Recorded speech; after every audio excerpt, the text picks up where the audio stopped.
What's up, fellow bike nerds? Welcome back to the Weekly Rewind, where we catch you up on all the hottest cycling news stories from the previous week. Today, we're looking at a pretty insane $600 pair of shoes, a few new bikes, and some pretty sweet deals from Knolly. But first, we have to talk about the all-new Fox 34 SL, a fork that might just change everything you thought you knew about cross-country. Cross-country bikes have been growing more and more capable over the last few years, and Fox decided it was about time their forks caught up. The new 34 SL replaces the 34 SC, and while it is slightly heavier than its predecessor, I think you'll agree that the new performance updates more than make up for it. For starters, the fork is now available in 130 millimeters of travel, as well as 120 and 110. It also gets clearance for increased brake rotor size, now up to 203 millimeters, and can fit 29 by 2.5 inch tires.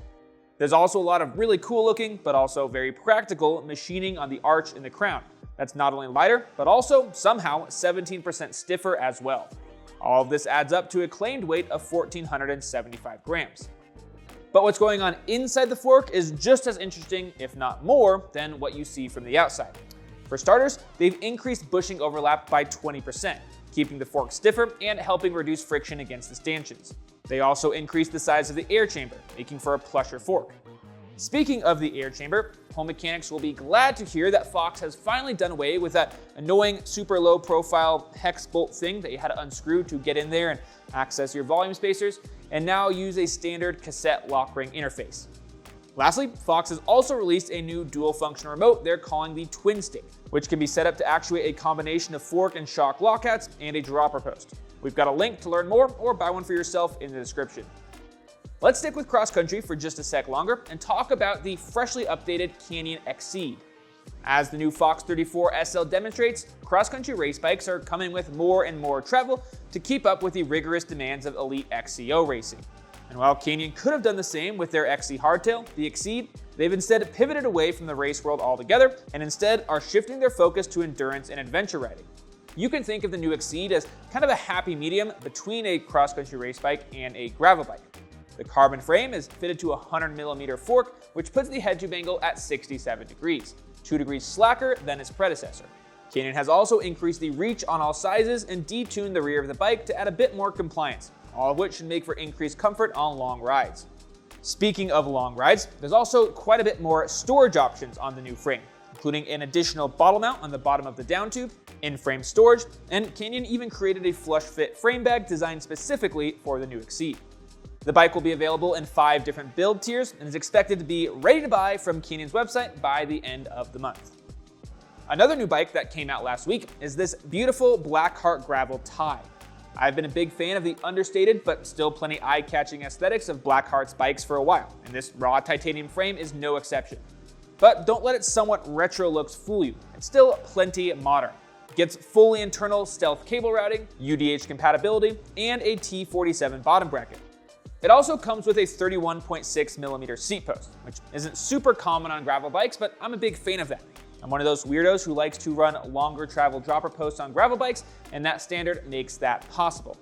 In terms of geometry, the Gravel Tie is somewhat in the middle of the spectrum, with around a 71-degree head tube angle depending on the size. Speaking of sizes, there's a whopping 9 of them, which means that this bike could theoretically fit riders from 5 foot tall all the way up to 6'7". Frame sets, which include all the hardware and an NV carbon fork, list for $3,299, and fully customizable complete builds start at $5,199. In other titanium news, 5Dev just released shorter 155 and 160mm versions of their ultra premium road and cross country cranks. These things are genuinely pieces of rideable art, made in their San Diego, California headquarters from hollow laser welded titanium. 5Dev claims that this unique manufacturing process allows them to make a crank that's narrower and more aerodynamic than any other on the market, as well as more vibration absorbent. They're also available in a wide range of spindle widths and chain lines, so you should be able to find something that fits your current setup. The cranks also use a standard SRAM 8-bolt interface on the back, meaning it'll match up with quite a few chainrings, including 5Dev's own Aero Ring. As for weight, a pair of 165mm arms and 118mm spindle come in at just 460 grams. But they're not cheap. Prices start at $1,199. Our fifth product comes from Continental, And fans of their super grippy, SuperSoft rubber compound can rejoice, because that grippy rubber is now available in their lighter weight Enduro casing. They've also made the slightly less sticky soft compound available in the even lighter trail casing as well. As if that wasn't enough, Continental has greatly increased their size offerings, and the 27.5 and 29-inch tires are now available in a wider degree of widths, and on top of that, they now make many of their gravity tires in a 26, 24, and even 20-inch variant. You can see the entire range as well as access some pretty helpful tools if you're stuck deciding what tire is best for you on Continental's website. It feels like it was just a couple weeks ago that I was telling you about the new Fox Speed Frame, a helmet that took the highly coveted top spot of Virginia Tech's helmet safety test. But the king has been dethroned because POC just released 2 new helmets, and each of them took the top spot in their respective category. Up first is the Colaris, a refreshingly tasteful and minimalist trail bike helmet. It gets all the features you'd expect from a high-end mountain bike helmet and comes in at around 360 grams. 40 grams lighter than the Fox helmet that had previously held the top spot. It's also $40 cheaper, listing at $240. Possibly even more impressive though is the new POC Seidel, which not only scored higher than any other road bike helmet on Virginia Tech's test, but also outperformed all but just 2 mountain helmets, its own sibling, the Colaris, and the Fox Speed Frame RS I've been mentioning. The helmet looks very similar to the higher-end Seidel Carbon, with an angular arrow-shaped silhouette and plenty of ventilation, but costs $70 less and is just 10 grams heavier. The biggest talking point though has to be the new EPS foam crumble zones that POC has strategically implemented to improve energy absorption where it matters the most, while keeping less critical parts of the helmet lighter and better ventilated. Now that you have your head covered, why not invest in a new pair of shoes? And when I say invest, I mean it, because the new S-Works Aries 2 lists for a whopping $600. Specialized goal with this shoe was to create the ultimate blend between comfort and power, and they claim that the new model has a 7-watt power increase while reducing forefoot pressure by 44%. There's obviously a ton of tech that's gone into making this possible. Honestly, most of it goes over my head, and we definitely don't have time to cover it all here. But some highlights include a wider toe box, higher arch support, and what Specialized is calling the metatarsal button that helps lift and spread the metatarsal bones, preventing nerve and blood flow impingement.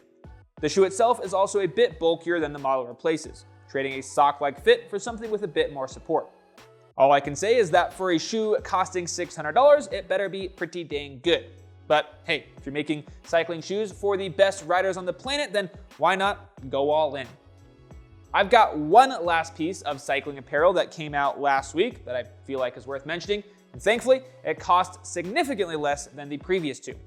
These are the Coast Optics Alta 2 goggles. They list for $140 for a dual lens option and get all the features you'd expect from a premium set of goggles, including a fully redesigned frame for increased visibility and ventilation, magnetic lenses, and triple layer face foam. What really sets the Alta 2 apart from the rest of its competition though is Coast Optics' commitment to sustainability. The frames themselves are built with a mix of bio-based TPU and recycled polyester. Even the goggle bag is made from recycled microfiber. The goggles are available in several different lens, frame, and strap color combinations, all of which, to be honest, look pretty dang cool in my book. So if you want to look good while also saving the planet, kind of, then you can check them out on coastoptics.ca. It's time now for our deal of the week. And this time around, while I was perusing the 99 Spokes deals page, I couldn't help but noticing a lot of Knollies. Well, turns out Knolly is running a huge sale right now, offering 30 to 50% off most of their bikes. Best yet, just about every size is available.